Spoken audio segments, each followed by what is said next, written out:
السلام علیکم ورحمۃ اللہ وبرکاتہ۔ کامیاب ازدواجی زندگی سلسلہ نمبر 1۔ آج نکاح و طلاق کے حوالے سے مختصر گفتگو کریں گے۔ نکاح سے پہلے اور نکاح کے بعد، شادی سے پہلے اور شادی کے بعد چند ضروری باتیں احادیث رسول صلی اللہ علیہ وسلم کی روشنی میں بیان کریں گے۔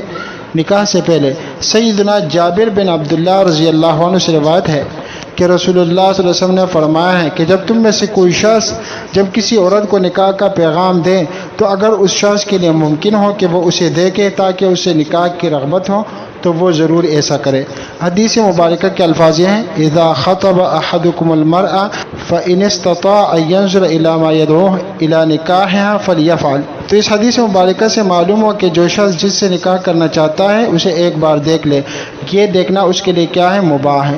اسی طرح مغیرہ بن شعبہ رضی اللہ عنہ فرماتے ہیں کہ میں نے ایک عورت کو نکاح کا پیغام دیا تو رسول اللہ صلی اللہ علیہ وسلم نے مجھ سے فرمایا کہ کیا تم نے اس عورت کو دیکھا ہے؟ میں نے کہا کہ نہیں یا رسول اللہ صلی اللہ علیہ وسلم۔ آپ صلی اللہ علیہ وسلم نے فرمایا اس کو نکاح سے پہلے دیکھ لو، کیونکہ اس طرح زیادہ امید ہے کہ تم دونوں کے تعلق میں استواری پیدا ہوگی، مضبوطی، وفاداری پیدا ہوگی۔ مغیرہ بن شعبہ رضی اللہ عنہ کیا فرماتے ہیں کہ مجھے اللہ کے رسول صلی اللہ علیہ وسلم نے کیا ارشاد فرمایا؟ یہ فرمایا کہ حل نظرت الیہا، کیا آپ نے اس عورت کو دیکھا ہے، یعنی جسے آپ نے پیغام بھیجا ہے نکاح کے لیے، کیا اسے آپ نے دیکھا ہے؟ قلت لا، میں نے کہا کہ نہیں یا رسول اللہ صلی اللہ علیہ وسلم۔ تو آپ صلی اللہ علیہ وسلم نے کیا فرمایا؟ فرمایا فانظر الیہا فانہ احری ان یعدم بینکما، اس کو نکاح سے پہلے دیکھ لو کیونکہ اس سے زیادہ امید ہے کہ تم دونوں کے تعلق میں استواری پیدا ہوگی۔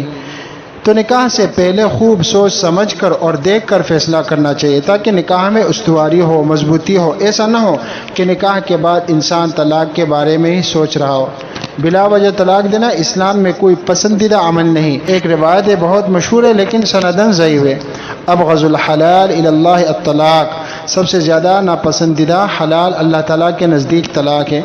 یہ حدیث بہت مشہور ہے لیکن اس کی سند ضعیف ہے، لیکن صحیح سند کی حدیث مبارکہ میں یہ بات ہے کہ ایما امرأۃ سألت زوجها طلاقا من غیر بأس فحرام علیہا رائحۃ الجنہ، صحیح ترمذی۔ جو عورت بلا وجہ اپنے خاوند سے طلاق کا مطالبہ کرتی ہے اس پر جنت کی خوشبو حرام ہے۔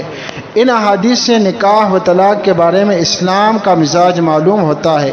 اسلام میں یہ مطلوب ہے کہ آدمی نکاح سے پہلے تو خوب سوچے مگر نکاح کے بعد وہ نبھانے کی کوشش کرے اور بلا وجہ طلاق سے اجتناب کرے۔